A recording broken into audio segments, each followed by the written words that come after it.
আর ওনার সাথে এমনি পার্সোনালিও আমার সবসময় অনেক কথা হতো বিভিন্ন বিষয় নিয়ে, ওনার সাথে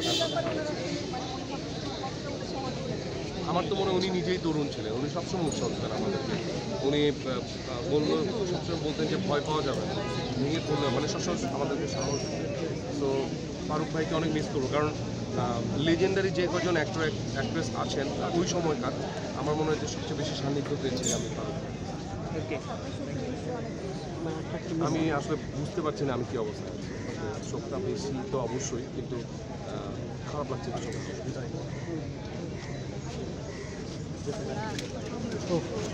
আরে ভাই ধাক্কা দিয়ে আসলে একজন আমাদের মানে খুব ভালো একজন অভিভাবক ছিলেন। আমরা আসলে চলচ্চিত্র অভিভাবক শূন্য হয়ে গেলাম, এবং আমরা চলচ্চিত্রগুলো যারা আমরা আওয়ামী পরিবার তারাও কিন্তু আমরা শূন্য হয়ে গেলাম। আজকে আমাদের মন খুবই ভারাক্রান্ত এবং হাহাকার করছে, আমরা এই অভিভাবক পাবো না।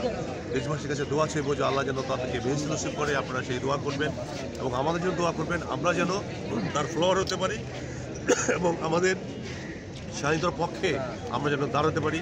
আমরা মাননীয় প্রধানমন্ত্রীর হাতকে যেন শক্তিশালী করতে পারি এবং মাননীয় প্রধানমন্ত্রীর সাথে আমরা থাকবো, এটাই আমাদের প্রত্যয়, এটা আমাদের আশা, এটাই আমাদের প্রতিজ্ঞা। আমরা চাই আমাদের স্বাধীনতার বিজয়ের পতাকা সবসময় সমৃদ্ধ থাকুক এবং মাননীয় প্রধানমন্ত্রী আগামী দিনেও আমাদের এই ক্ষমতায় আসবেন মাননীয় হিসেবে। আমরা সেই দোয়া চাই দেশবাসীর কাছে, আপনারা দোয়া করবেন, এটাই আমার কাম। ধন্যবাদ।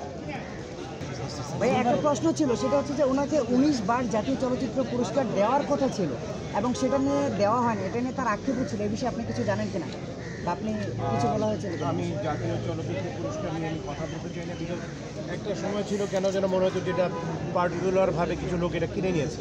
জাতীয় চলচ্চিত্র পুরস্কার হওয়া মানে তারা ছাড়া অন্য কেউ পাবে না। দ্যাটস ওয়াই এই ব্যাপার নিয়ে কথা বলবো না। নাহলে ফারুক ভাইয়ের মতন আর্টিস্ট যদি 19 বার পাওয়ার কথা থাকার পরে না পায়, তাহলে আমার কথার সাথে আপনারা একমত হবেন যে ওইখানে নিশ্চয়ই কিছু একটা ছিল যে কুক্ষিগত করে রাখা, যে এটা তারা ছাড়া আর কেউ পাবে না। তাহলে ফারুক ভাই যেসব ছবি করেছে, আপনারা আমার সাথে সবাই একমত হবেন যে আপনি নিজে বলেন যে 19 বার ঠিক হয়েছে তারা পায়নি। কারণ আমিও যদি প্রশ্ন করি কেন পাইনি, কারণটি হচ্ছে যে আপনারা যদি কিছু লোক একটা থেকে নির্দিষ্ট করে রেখে দেন যে তাকে ছাড়া আমরা অন্য কাউকে ন্যাশনাল অ্যাওয়ার্ড দেব না, তখন আপনারা কিছু করার থাকবে না। তো আমি ওই ন্যাশনাল অ্যাওয়ার্ড নিয়ে কোনো কথা বলবো না।